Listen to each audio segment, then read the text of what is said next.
evolving situation in the Middle East, and the energy supplies are robust.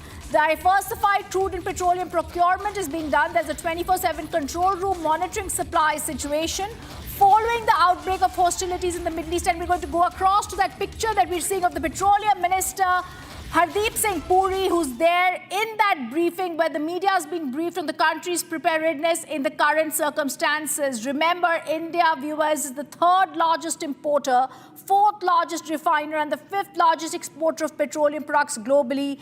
India is well stocked with crude oil. This is the big news, the big breaking news coming in, because since yesterday we've been talking about the impact of the oil storage facilities that are being struck by missiles, about the Strait of Hormuz that Iran has captured, and it's not letting anything go from there. But now India has taken stock. India is fully prepared in this evolving situation in the Middle East. The country is well stocked, is what the Petroleum Minister has said in the briefing. We are fully apprised. In the last few years, India has ensured both availability and affordability of energy for its population by diversifying its sources. I think this is massive, because since yesterday we've seen armchair historians, influencers talking absolutely about how this is going to impact India. And frankly now, the ministry says we've established a 24/7 control room. There's continuous monitoring of the stock, the supply, the position of petroleum products across the country. At present, the government, Hardeep Singh Puri has said in the briefing, the ministry has said the government is reasonably comfortable in terms of stocks.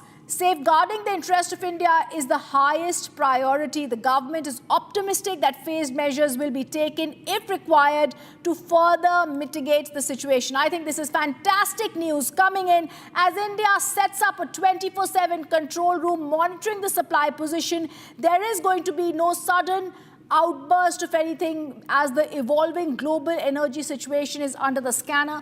As I said, our Petroleum Minister, Hardeep Singh Puri, briefs the media on the country's preparedness in this current circumstance. The country, he says, is well stocked with crude oil and inventories of key petroleum products, including petrol, diesel, and ATF, to deal with the short-term disruptions that are arising with the Middle East. We stay with that picture where we can see the Petroleum Minister in that meeting where he's taking questions. We're also going to go across to more breaking news that's coming. But this is news because we've been told since yesterday that Hardeep Singh Puri, in fact, has also tweeted on it. He has said that he's had a very positive informal interaction with members of the media fraternity. And he's also tweeted on that where he says, we discussed various things, how the trilemma of energy availability, affordability and sustainability continued to guide India's approach under the leadership of Prime Minister Modi, which is focused on meeting the energy requirements of our citizens. He said, we've informed media that India has sufficient energy reserves to deal with the ongoing situation. He was also joined by senior officials of the Petroleum Ministry. I want to go across to Niranjan, my colleague, joining us from our newsroom. Niranjan, this is fantastic because as you and I have been seeing since yesterday, we've seen very influential, I would say, armchair historians and influencers trying to make a very big thing, trying to sound very knowledgeable by saying that the Strait of Hormuz has been captured and India's energy needs are going to now be looked at. But now a very strong ministry comes out with a very strong statement that India is fully prepared amid this evolving situation in the Middle East. Niranjan. Well, this is one of the biggest successes and the most debated aspect of this war, isn't it? Because for the longest time, we were questioned on why we were buying oil from Russia. And, now when you look at the current situation, and then experts will tell you now it makes sense. Essentially, yesterday, we had some reports come in that India is going to ramp up its supply of oil, its purchases of oil from Russia once again. And on the back of the development, you saw that very strongly worded statement that came in from the government that this war in the Middle East affects our supply, our energy trade and supply from the Middle East, because most of our trade passes through this particular region. Now, coming to the meeting that is taking place right now, we have now, first of all, set up a rhythm. Point number one, we've set up a 24/7 control room that will monitor energy supplies, which means we will be monitoring real-time in the national capital our oil stocks because we are largely dependent on imports. We are the world's third largest importer. We are the world's fourth largest refiner. We are the world's fifth largest exporter of oil products. So we have a very, a unique sort of, distinction there when we not just buy oil, but we refine large amounts of oil and then we export larger amounts of oil. So this is unique, and it all depends on how much of oil we import. Now, given the strikes on some of the world's largest oil refineries, for example, you had the attack today at Fujairah, and you had the attack at Aramco, which is one of the world's largest oil refineries, yesterday.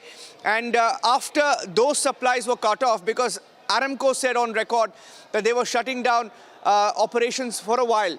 And today you have the satellite images that show that there has been this, a large impact on the oil refinery. And today you have another oil refinery being targeted by Iran. And Iran has essentially said it will not allow any oil to pass through the Strait of Hormuz. And this is exactly the game plan. This has been the game plan of Iran. Now, what happens next? If the Strait of Hormuz and this route is shut off, India will have to be dependent on other trade routes. And that is why you have Hardeep Singh Puri, the Petroleum Minister, the ministry, saying we had anticipated this.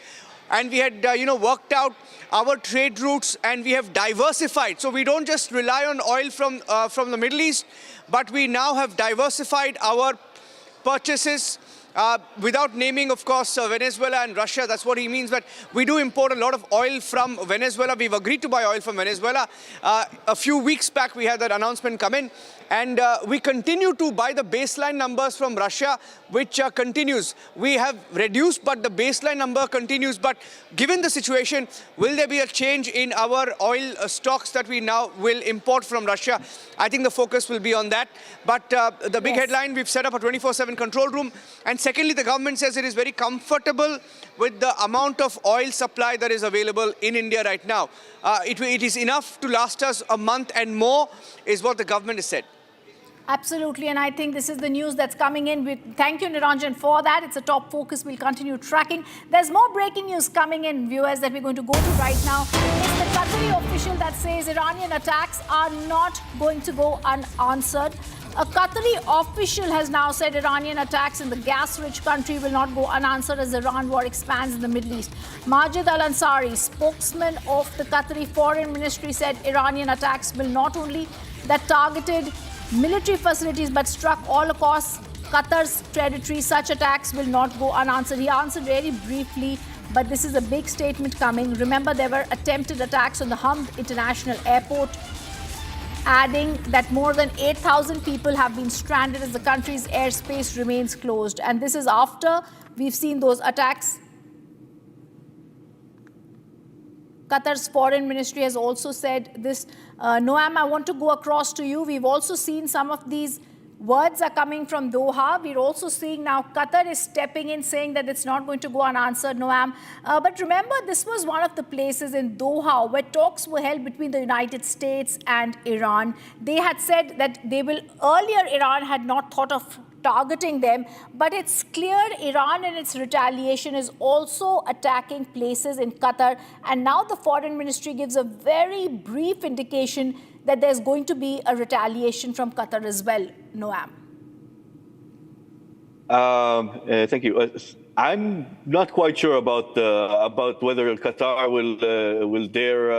will change its policy in the past years, basically, to be a party that is able to talk to all parties, no matter how controversial they are, like Hamas or Iran or whatever. But the Iranians have attacked Qatar and also Oman, another country that has been considered close enough for them to be the right location for the talks with the U.S.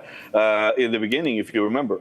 However, I'm not completely putting this off the table. I think it is more likely that the UAE and Saudi Arabia that stated that they're about to retaliate if Iran will continue to attack, which they have after this warning. This is more likely, and we're talking about very big force addition to the American and Israel